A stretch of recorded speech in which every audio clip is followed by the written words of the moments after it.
So next we have episode 13, There's Something About the Russos, and this is where the conflict really comes in. So it starts off as this normal campy episode.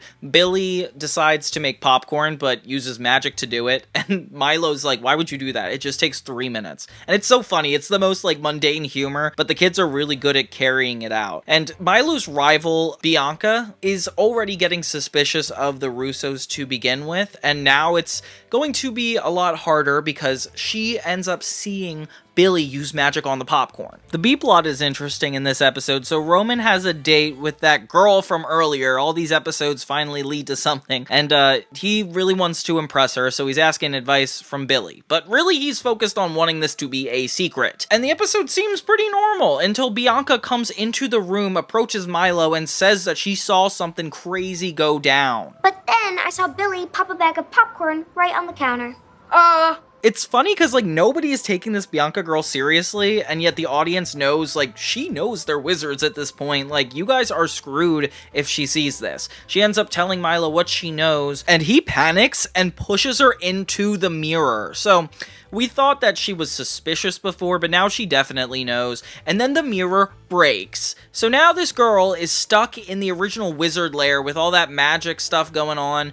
And she's essentially like, I'm going to tell the world, like, everybody's going to know you're wizards. But it's kind of cool that Milo's the one to push her in. Like, that's such a funny character moment for him. The interesting conflict in this is that since the mirror broke, they can't just automatically fix it. They have to go back to where it originally was first built, which would be that fridge in New York. So we get kind of like a passive reference to the sub shop. It definitely feeds into the original series a lot. I like that there's this girl that is so sure she saw magic this early on in the series, because I don't remember that happening in the original Wizards at all. Like, this is so close to home, and this girl is about to out the whole family. Like, there's a lot of stakes going on, and the fact that she's locked in this room with Gata, the kid's mom, is just so random. And it's so funny because she's so bad at covering up the fact they're wizards. Like, obviously something's going on here. The thing I like about this episode a lot is how quickly it kind of turns into, like, this big adventure of Justin and Billy having to team up, go back to where this sub shop was originally, which is this new restaurant, and they have to find a way back into the wizard lair. It comes with a bunch of series of spells that make things a little bit harder to happen. Winter joins them on this mission, and Billy uses magic to kind of get them back into the lair. But it's kind of hard because they're in a lot of public situations, so Billy has to be really careful about using magic. Justin is still like the same character he was in the original series. Like, he would go on the adventure and be just the one that's like, we can't do this. Like, that is very Justin of him. I like how him being a dad doesn't really mean a lot of changes had to be done for his character. They could kind of throw us back into the show pretty easily. As Roman's already returning from his date, he runs into his mom and Bianca, who are in the wizard lair. Next thing you know, the secret is getting more and more out, and now Gata is just upset at the fact her son didn't tell her he was going on a date. It's crazy how, like, the A, B, and C plots kind of got thrown out when this girl thinks she found out these guys are wizards, and that had to kind of take precedent over all the events going on. I like that. Like, that's a really interesting way to build everything up by the end. Something that a normal conventional sitcom couldn't even do unless it was, like, heavily based on lore. And I bet you're probably thinking, how are the Russos gonna get out of this one? That's what I'm thinking. I'm like, Bianca clearly knows. Oh wait, they just have a memory erasing spell. That was easy enough. If this episode had to remind me of anything, it would probably be the Harper Knows episode, because that one is very centered around wizards being a secret. Like, they have the whole family pressuring Alex not to tell Harper about their secret, and even though it's not like that with Winter and everybody's kind of open about this, it doesn't mean that there's not a threat of something going loose. Could also remind me of Wizards Exposed, when the entire world ended up finding out there were wizards. Like, that would be interesting too. I feel like there's a lot of connections to the old show in this one, mainly the later series, which is funny because we're still in season 1. Like, that's insane. Okay, then we have season 1 episode 14, Ready Player Wand, which is a cool parody of the movie Ready Player One. And this episode is really fun. I feel like they're actually using the Wizards persona to make this episode a lot more interesting than any sitcom could have been. Basically, the premise of this is them becoming a board game, but I'll get into that in a second. This episode's actually in a lot of fun spirit because it's just such a grounded episode idea that Roman keeps winning all these board games, and it's family game night. I don't know if you guys remember that, but there was a family game night in the original series too. And here it's a lot more modernized. I like that they kind of lean into the fact that games nowadays that are like with a group are more so Dungeons and Dragons or role-playing-esque than they necessarily are what they used to be with like Monopoly and Chutes and Ladders and stuff, where the wizard world gets collided because Billy wants to have a game that Roman can't win. This ends up going way too far when her and Winter go to the wizard lair, find a board game that is essentially a Jumanji ripoff, Haunted Mansion, and it's like Clue, where you get a weapon, you're in different rooms, but also kind of escape roomy, where their entire house transforms into this game. And it's cool that the whole family and Winter are playing. Like, I like that they actually are having everybody be a part of this. Magic gets involved because the entire house turns into this new setup. And this is a clever way of using a single location, but also mixing it up a lot. Like, it looks like it's genuinely like taken straight out of a play. And each of the characters get assigned a role in this. Like, Billy's a cheerleader, Winter is a Sherlock Holmes type, and for some reason, Justin is just in spandex in like an 80s outfit. Ooh, I'm not mad at it. Oh, but Milo's outfit's kind of cute. It's like just him as a little scientist. Aw. Basically, they all have to work together to find a way out of here. And there's a lot of hints and clues, and it's funny because it like goes between being their house and this escape room type place over and over again. The coolest part of this episode, though, is the effects and transitions. Like, they make it look like you're watching a board game by having every character have their own piece. And it's like, they didn't have to do that. Whoever directed this episode really committed to this bit. The plot shifts to be a lot more about Roman this time around, where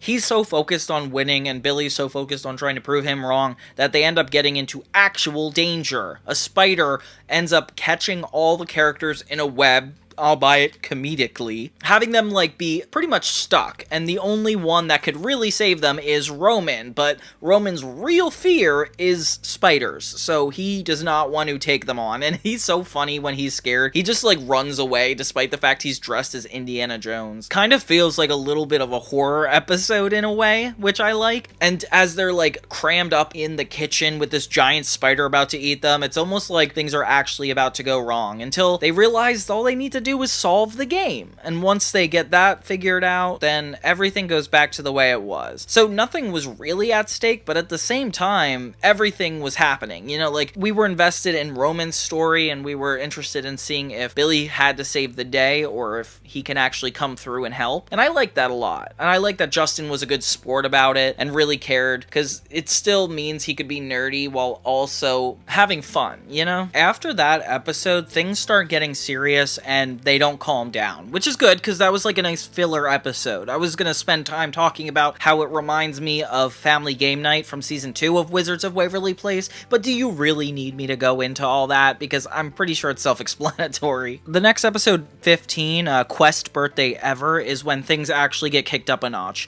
These kinds of episodes I actually don't see on Wizards of Waverly Place as much as I see in like cartoons. Like, my favorite show, Shaolin Showdown, would have an episode where like one of the characters would go on a quest, and it would be more this like apprentice master type setup, which is pretty relevant for the way they're setting up Justin and Billy. And it's really cool. I like this like sensei type role Justin gets to play because it makes him more of a moralistic character than necessarily a smart aleck. And they're adding to the lore once again. It's like this whole quest concept is interesting. So Justin announces that essentially when a wizard turns 13, they are supposed to go on a quest, and it's usually something that tests tests their brain power or their courage or something like that. I don't know. Billy has a speech about it. Insert here. It's gonna test every part of me. Brains, courage, guile. Not 100% sure what guile is, but I know it's getting tested. So yeah, Justin is going to assign Billy something really challenging, or so we think. Turns out he is just going to give her a quest that involves her finding this library book. Kinda lame, Justin. Like, I feel like he could have came up with something more interesting. Like, when you're a genius at the wizard world, why are you not just a little bit more interesting of a person, you know? Like, you could deal with magic. That's cool. And this is where we get a hint of some of that other stuff that's been going on in the background throughout the season. Like, one by one, there's been different villains that are kind of targeting Billy, and we kind of don't know why, because she is just like a normal wizard. Like, why would she have any special influence over what's going on? A random cloaked being, which is essentially evil, comes out of Billy's mirror and ends up taking Justin's request assignment and replacing it with this magical box. And as an audience member, like, I fall for this. Of course, since the box is getting in the way, Billy would assume that is for her. So she ends up going inside of the box, which is honestly a cool concept, and she gets sent on her birthday quest, which is really being misled. So she ends up in this really dark cavern cave type place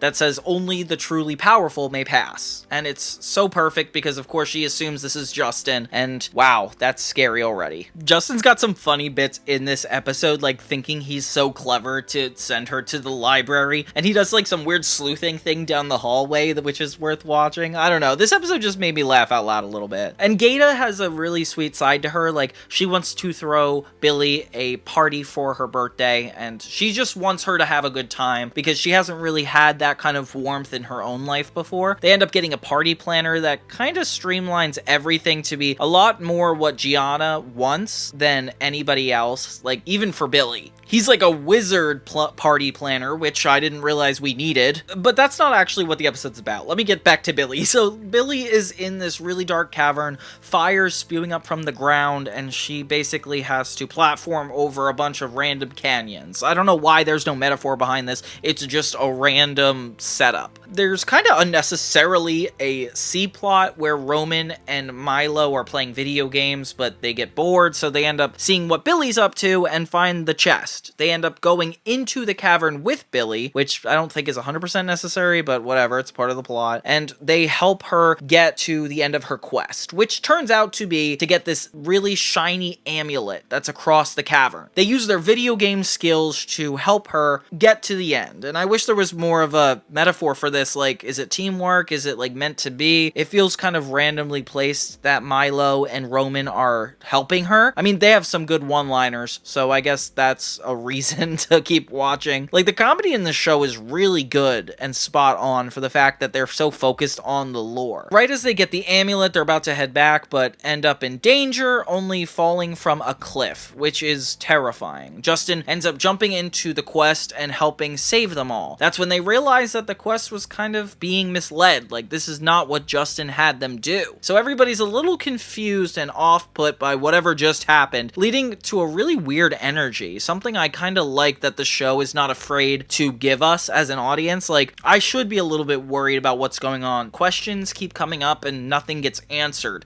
And that's something the show is doing really well, like holding back their reveals and actually having a meaning for it. And then at the same time, we're getting this really genuine story of Gianna setting up a party for somebody who's never had. It ends up being like a party that Billy wouldn't really want at all. It's like pink and frilly, and that's not really her style. Roman takes credit for it, which is kind of jerky of him. I don't know why he's just saying he did it too. Like, you were on the quest the whole time, buddy. And yeah, but Billy's flattered because she's never had something like this, and it turns into a heartwarming moment. So not only do we have questions and confusion about this new power that Billy had just found, but we're starting to have a little heartfelt moments too. And that's why this episode just, it did a good job making me feel warm. And this is where I'm finding myself having a hard time comparing it to the original show, because I feel like the stakes were never this high in the original first season of Wizards of Waverly Place. I mean, the closest it's come to is probably Wizard School, when Alex goes in and finds out that somebody's evil at the school and has to kind of catch her in the act. This is a little bit different. It's more like they're being given the roundabout wild goose chases, and Billy is kind of being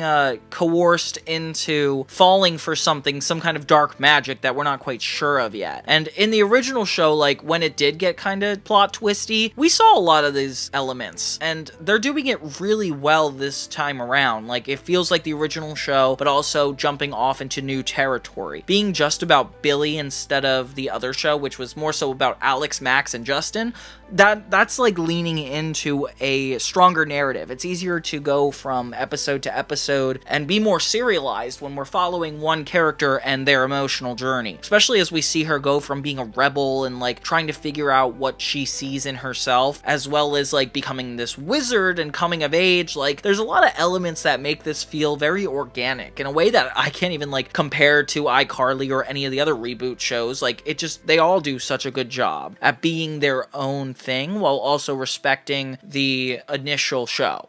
It's so hard to figure out how to describe the next one.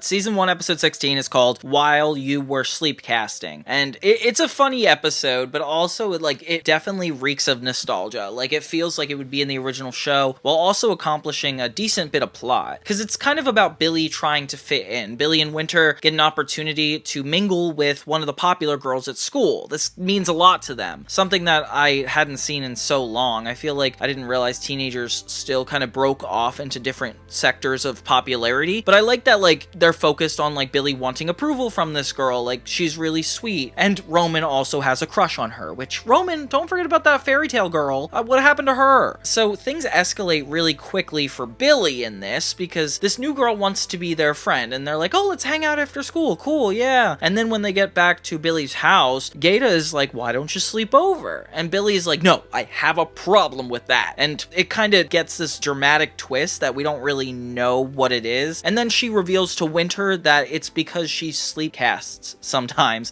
and it's when she accidentally uses magic in her sleep, and it's like, it's kind of this anxiety-inducing experience if she falls asleep without wearing this certain type of headgear. Something that's really interesting for the premise of the show, like a really specific insecurity to have, to be like, no, I just don't want to fall asleep at a sleepover. Something that seems like a normal high school problem that could escalate because she's a wizard. And seeing her be insecure about this just reminds me that she's just growing up and trying to go through her own trials and tribulations, figure out who she is, and that's a really sweet premise. It reminds me of I Almost Drowned in a Chocolate Fountain, mainly because it's an entire episode devoted to this one night where it's really important things go a certain way. In the original, it was for Selena Gomez to go on a date with this guy she had a crush on, and in this episode, it's the girls wanting to fit in with the popular crowd. Magic gets in the way with both, where Billy ends up having a nightmare all because she's like throwing spells in her sleep. She falls asleep when they're all having a sleepover, and it's wacky. It kind of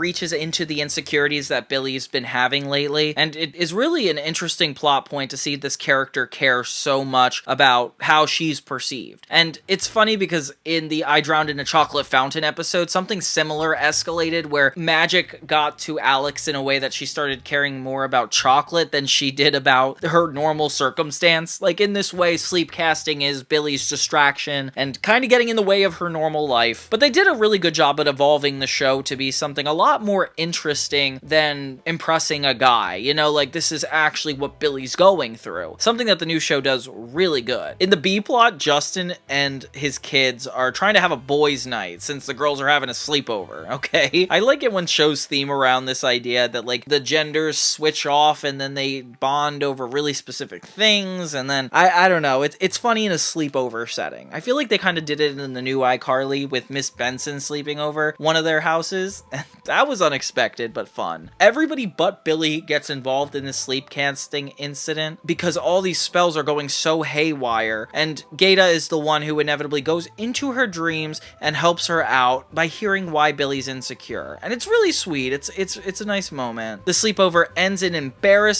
when this new girl like wants answers of what was going on, and while everybody's like poorly trying to cover it up, it's clear that the Russos are really suspicious all the time. Where's Bianca when you need her? Billy feels better about herself by the end of the episode because despite the fact that she wears headgear, this new girl says she wears headgear too, so they end up bonding, and I guess that's enough to create a resolution to the episode. Oh my gosh, and the boys end up going centaur tipping, which is a parody of cow tipping. Not sure if you guys heard of that, but cow tipping tipping is when teenagers run and push over a cow. I learned about it from back at the barnyard on Nickelodeon and some random folklore, and that's just such a random weird thing that I didn't know people used to do. I don't know. Ask your grandfather or your grandfather's grandfather. They end up tipping the centaur, and it ends up coming back to bite them. The centaur shows up to their house and push Justin over, calling it person tipping. Oh, that's funny. What a nice end to that episode. Yeah, all around, definitely gives me Hannah Montana vibes, just in the fact that, like, it's kind of about her managing this double life and fitting into her normal life. The same way that original episode, I Almost Drowned in a Chocolate Fountain, kind of reminds me of Hannah Montana. I mean, they were on at the same time, but this double life really was an interesting concept when it came to storytelling. And it's cool seeing it come back and be entertaining in this new era.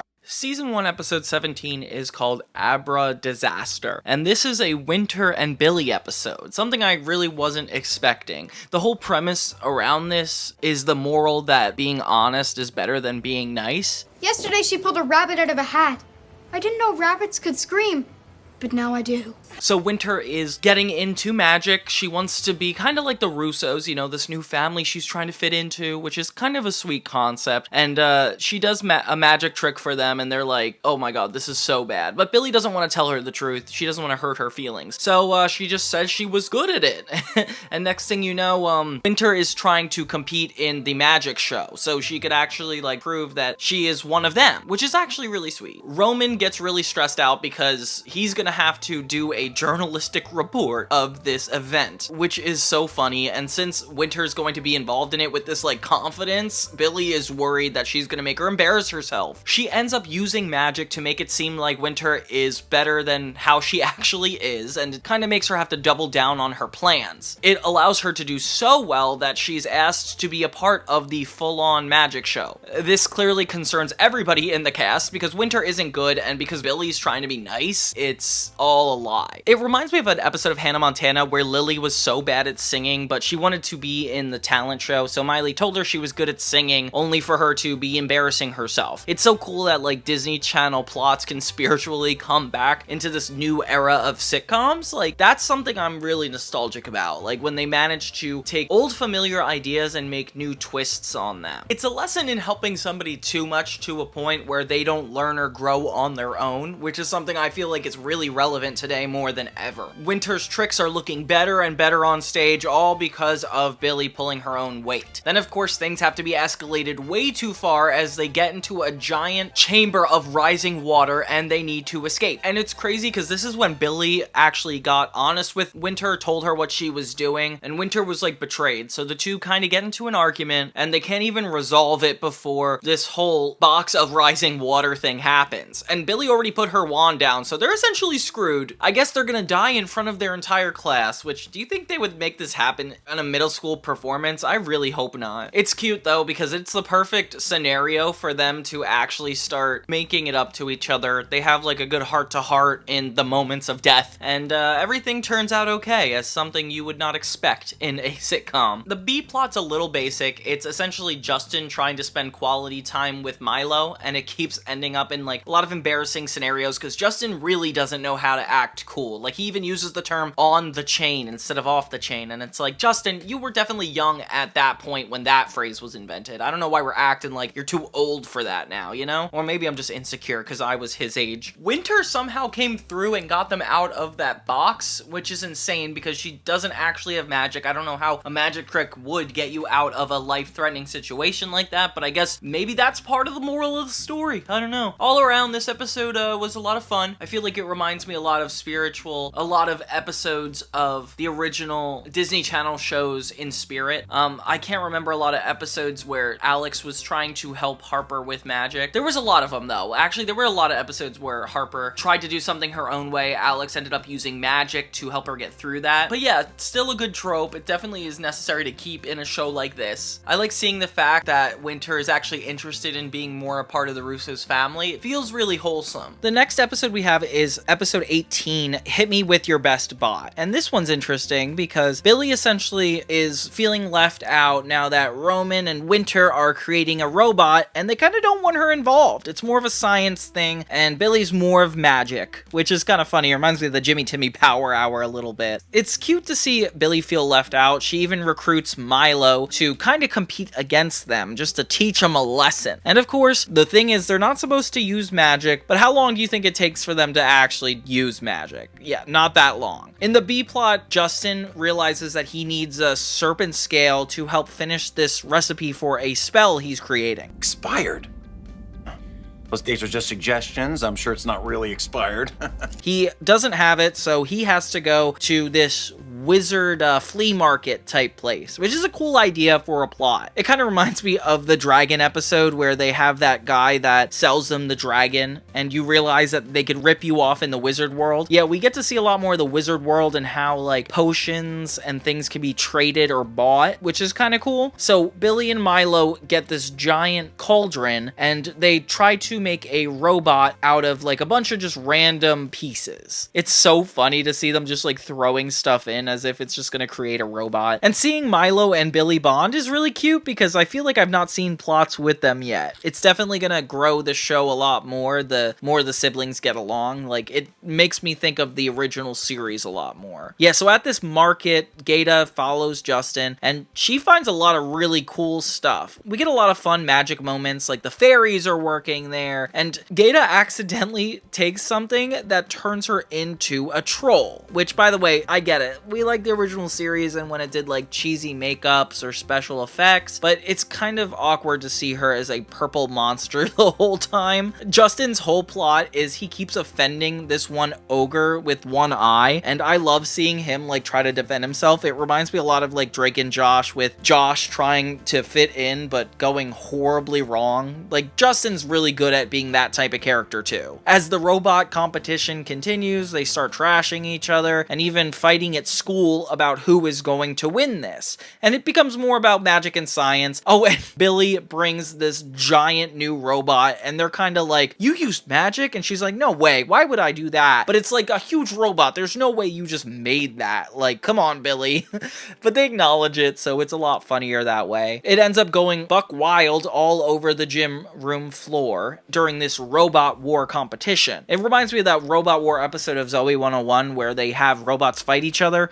Justin has trouble trying to get this serpent scale so bad, and next thing you know, he's running into a lot more trouble with Giada. Turns out if he doesn't find this, she's gonna be in deep trouble. And turns out the only person selling a serpent scale is the guy he keeps offending, the ogre. Oh my gosh. So now he has to like kind of make up for every wrong misunderstanding he did, and he's so bad at it right off the gate. But the guy is so funny, I don't even like care. The ogre ends up getting scared of Gaeta, and Justin essentially makes it look like he's defending him and actually gets on his good side, allowing him to finally buy the serpent scale, and that's kind of the end of that plot. Meanwhile, Billy feels bad because her robot went so chaotic. When it comes to resolving the robot plot, basically Roman and Winter are there to save the day. Billy kind of made everything a lot more dangerous with this new magic invention, so they have to fight the robot back. The episode kind of ends with Billy getting away with it. Roman saves the day, so everybody's like kind of off on a good note, and they talk about the fact that Billy needs to be kind of a better person. Fair enough. But I just like, sure, it's like kind of a filler episode. It doesn't really accomplish a lot when it comes to the plot and everything that's about to happen on this show, but it's still fun, and I like seeing Roman have to step up once again. I definitely don't think the original series had the kids get away with as much as they did. Like, Justin is never finding out about anything that Billy gets away with, unlike the real show, which is like Jerry and Teresa had a lot of moments where they found out that the kids were up to no good. They'd have to bail them out of a lot of situations, but this didn't really have to be bailed out of. It was more like friends coming together to realize their worth, and Billy not using shortcuts in a way that could compromise her values with her friends. Something really sweet. I like it when episodes do this, and trust me, like, there's gonna be a lot more plot going on, so it's not like this isn't a fun little break.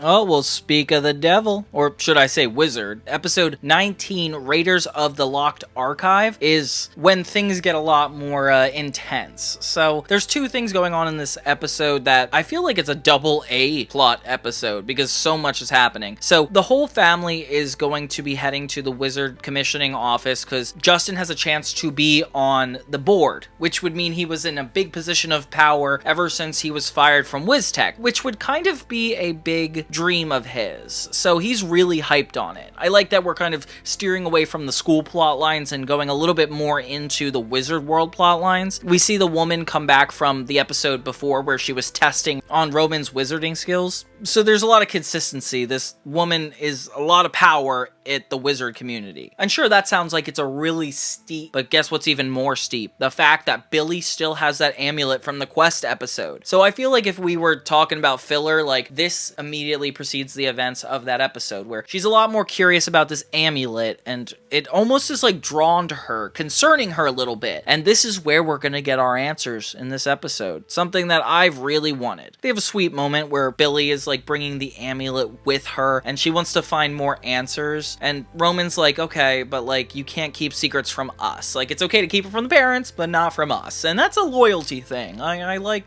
that Roman's kind of about that. The amulet starts being weird and telling Billy what to do. Like she's like, you need to go with Justin. And so Roman and Milo follow her. And then when they actually get to the place, they see that they should be going to the archives room, which is interesting because it's like, why would she need to go to the archives? I like that Justin's plot is just as important where he has to speak in front of the board in a way that like, if he wants to get this commissioner's job, he has to look like a really good wizard. And there's people here to testify against him. Oh my gosh, it's people from the previous episodes. The centaur he tipped a couple episodes ago, that's somebody who's giving a vouch for Justin. And then another person. So if you care about Justin and his journey, this is kind of a big deal. And I kind of do. You know, like he's the only original character. Like I want him to be back in a position of power, considering the series starts with him kind of down on his luck. So it's fun to watch and like really care about the outcome of this situation. In the B plot, or A plot, I guess. I'm getting really confused, see? So Billy, Roman, and Milo find the archives, and it's guarded by this big man, and most of the episode is them trying to find a way around the man. Like, they even have Milo stand on Roman's shoulders just to sneak in, which is such a cartoony, like, plot line to even do. I can't believe they do that. And it works! They actually trick him into leaving. Remember all those times you made fun of me for being shorter than you? Yeah? So do I. Billy? Long enough for them to find a painting with a prophecy on it, and Billy is able to read it. She just needs like a little bit of time, and too late. The guy comes back, stopping her from being able to finish reading it. And I feel like I had a good clue of what was going to be read. Like, Billy is going to be the one to end the world. That is a crazy, crazy idea for a prophecy. Oh, spoiler alert, I guess. Well, you guys need to know. It's interesting because it's a picture of Billy with an amulet, and the world is basically crumbled around her, making it feel like, oh my god, like something is going to happen. And she feels the weight of that pretty quickly as well. The episode culminates when Justin is standing up for himself and being like, look, you guys, you need me here, and I care about people and stuff, whatever main characters need to say to get the promotion, I guess.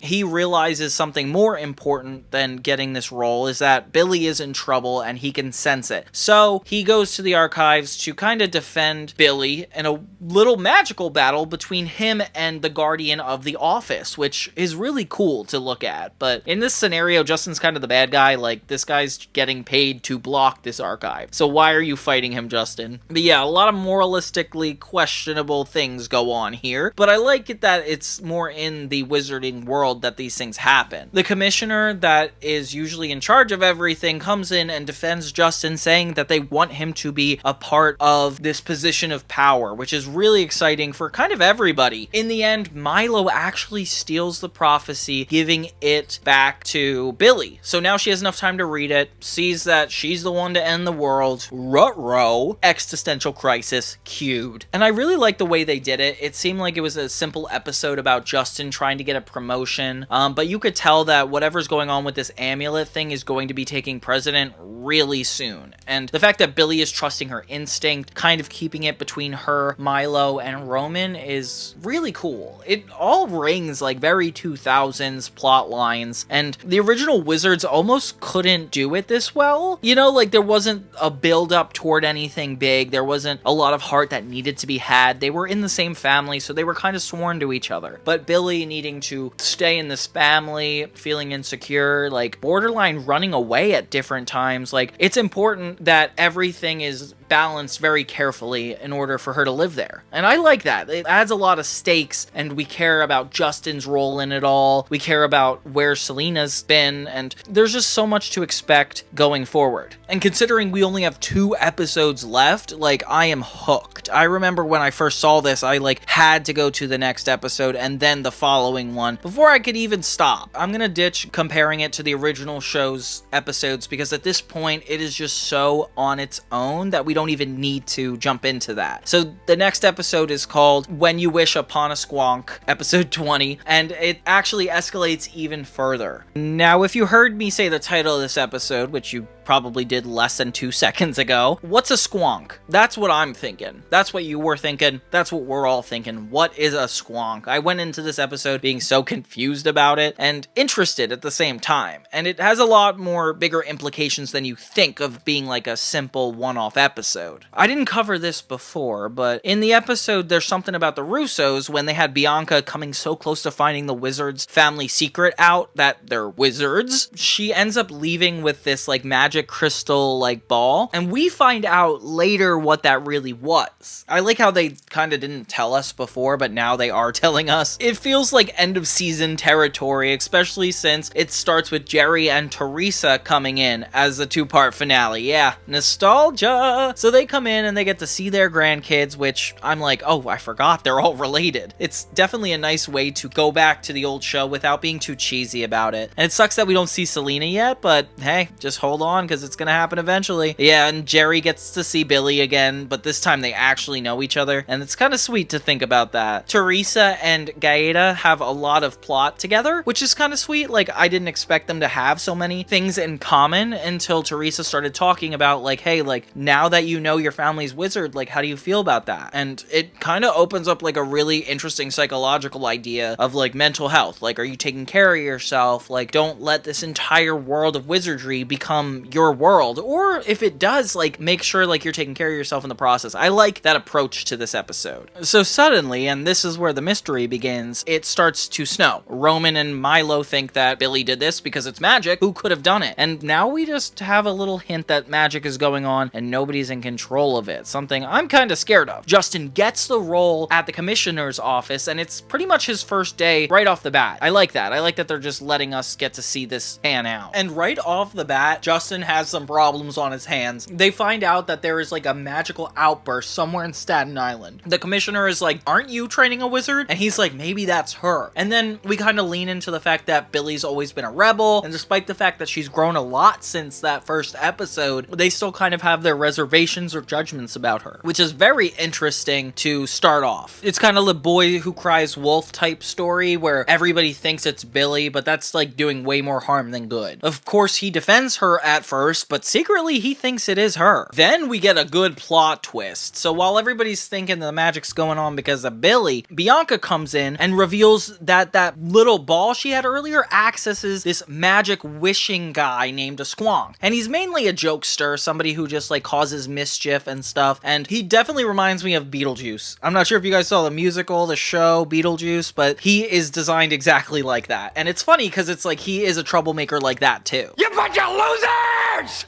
Jerry notices him before anybody else, which is kind of cool, and he like recognizes that he's a Squonk, so like I like Jerry being involved in the wizard world still. Like there's something about it that's really humbling to me. And the Squonk turns Jerry into a turtle. Okay, dangerous. Justin tries to approach Billy and is like, hey, like what's going on? And Billy thinks that it is her. Like even she believes it, which is kind of sad. She thinks that there's like a part of her that is becoming evil already because of that whole prophecy she learned. learned. Justin reveals that he knew about the prophecy, and if I were her, I'd feel a little betrayed. He's like explaining that he's known this whole time. So Billy pretty much runs away, and then just in time, Justin, oh, pun, that was kind of cool the way that worked out. Justin realizes that it's creature magic that is the reason there's been weird sightings going on around Staten Island. Bianca's squonk is creating it all, but it's too late. Billy's gone, and now they all have to capture the squonk without Billy, which is definitely a really cool plot line. Oof, and then we get a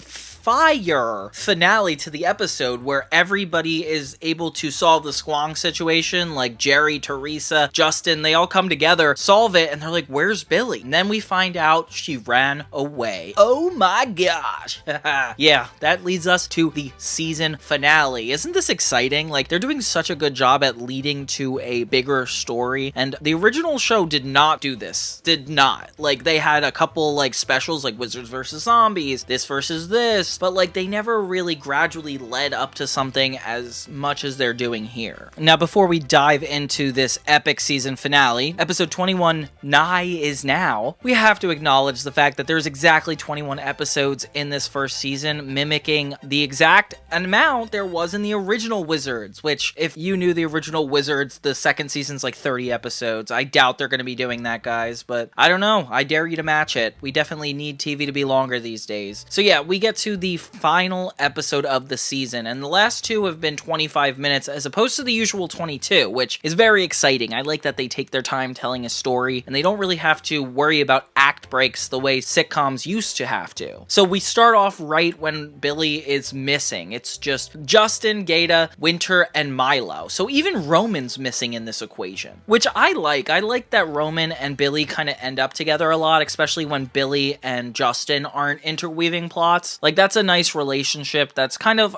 their own age, where you could see how they bring out different parts of each other. And dang, there's just none of this is like the original series. It's getting insane. Oh, spoke too soon. Selena Gomez is here, and we finally get the story from right where we left off in the pilot, where Selena is kind of explaining how they both know the prophecy and maybe it's coming true, leaving the audience just as freaked out. And she looks a little different here. I feel like there's just something going on with Selena between the beginning and the ending. I don't really know what it is. I mean, Justin has some noticeable differences too, but I care about Selena because there's such minimal amounts of appearances by her. It's like almost all good. We learn that she's talking to the commissioner, and maybe there's something going on behind the scenes. There was a couple references earlier in these episodes where we learned that Alex actually has always been a part of the commissioner or the board or something, and there's something Alex knows that nobody else knows, which is even more exciting. I like that they're building toward that. So we get a nice little family reunion as Justin goes to the bus stop that Billy initially tried to run away in a way earlier episode, something that I really like that we're calling back to. Alex and him kind of have a heart-to-heart where they find out that there's something more than meets the eye to the situation. Their moment is really sweet because Alex is kind of praising him as a teacher, and that's really nice because they have had their ups and downs throughout the years, and like to see them like kind of come together is really cool. Meanwhile, Billy is on her way to who knows where, off into the distance, and Roman is running to keep up with her, and it's so funny watching this guy run. I don't know why this bit is just really funny. Then in the next scene with Alex and Justin, we finally get our answers. It turns out that all of this could be traced back to Dr. Evelini. Dr. Evelini is the one that has been sending different people, then trying to reenact this whole plan of getting Billy to be the one to free the Evelini spirit. Apparently that amulet she has that exact spirit and is what has been possessing her to do certain things. And while she thinks it's been a good thing so far, we learned that this whole time she was being manipulated. Good plot twist, and I like that Roman gets to be here for it. It's fun watching Alex and Justin have to go save Billy. They put Billy in this giant chamber, which is kind of cheesy. I feel like the scene is a little hard for me to believe, but it is cool watching brother and sister work together in the way that they used to in the original series. Some of these new villains, though, are really hard to believe. Like, I get it, they're attaching them to Dr. Evelini, so it makes a little bit more sense, but they just tend to act a little too theatrical for what I would think in the wizard world, but I'm willing to suspend my disbelief. I feel like it's still interesting enough of a story that, like, I could kind of look past that. The fight goes on further than this, though. The villain, Silas, ends up disappearing, and turns out he's holding the family hostage. Oh my gosh. So it's all the way back again into the living room. Something that I do not like as a part of this show. Like, I liked that little dungeon we were just at. Sure, it looked a little stagey, but why do we always have to come back to the living room at the end of everything? It's like taking the parts of a sitcom that aren't the best and trying to shoehorn them in. I still like the stakes being raised here, but that kind of bugs me. They kind of give a full circle resolution to Billy's whole arc this season, as he's about to waste Billy and everybody kind of comes together to defend her, realizing that family is the solution to everything. It's kind of the moral of the show. It's the moral of the episode. It's like magic can be just as strong as a family. And I'm telling you, I did not expect this next plot twist. So right as this guy is about to defeat Billy, Billy defends herself, knocks him out, but then Roman and Milo start fighting back. Oh my gosh. So Milo and Roman have wizard powers. Crazy revelation. I have more questions than answers. It's nice to see that we finally defeated the villain that was really manipulating Billy the most this season, and there's even more conflict now that both of these boys have wizard powers. It means we're essentially going to relive the original Wizards of Waverly Place, but there's a little more tension here considering Billy isn't technically a part of the family, but still they're gonna have to have a wizard competition. I like this. I like that the wizard commissioner comes back one last time, and she's kind of the role of Professor Crumb, as I'm now starting to realize. Like, she kind of sets the rules, we talk about everything. It's nice. It's a nice community we have going on here in Wizards. No, I'm just kidding. But yeah, like, everything they're setting up for the next season is already freaking me out. And to believe that they had such a good run over the course of these 21 episodes, not just in terms of like viewership, but in terms of storytelling. Like, they did stuff that the iCarly reboot would never do. They did things that the original series couldn't have done because of the time it lived in, and they utilized such awesome things that they didn't have to, and that's something I really respect about this series. Like, if you take the time to sit through all 21 episodes, I feel like 90% of the time you're going to be really happy. Even the filler episodes have some awesome comedic beats. So if you're watching the original series and kind of tired of seeing it over and over again, you will get that same amount of nostalgia from this, and use this to kind of like reset your palate. Like, if you really like the original show, take a break from it, see this, and then you'll go into the original show with a little bit more appreciation. Like, I do feel like they took this to lengths that it didn't have to go, in a good way. Does that make sense? Yeah, I don't know. Point is, Wizards Beyond Waverly Place is astounding. It is a great reboot. It is a great revival, and not only that, it's just a great sitcom. Like, they exceeded the expectations of what a normal sitcom can do. The comedy is a lot sharper and impressive than even the original Disney Channel counterpart. So thank you guys so much for watching me go through all these episodes. I hope I narrowed it down enough for us not to like be tortured, but you know what, this was a good time. So thank you guys so much for letting me do this video. Thank you so much for joining me on all my videos and actually working together to like have fun. Like, it's nice to review all of these. It's nice to go over everything we've learned, cared about, all the morals we find important in watching shows like this. Like, I definitely feel like this was well worth my time. So thank you guys so much, and until next time, everybody, this is Johnny 2000, focusing on 2000s TV, movies, media, and so much more.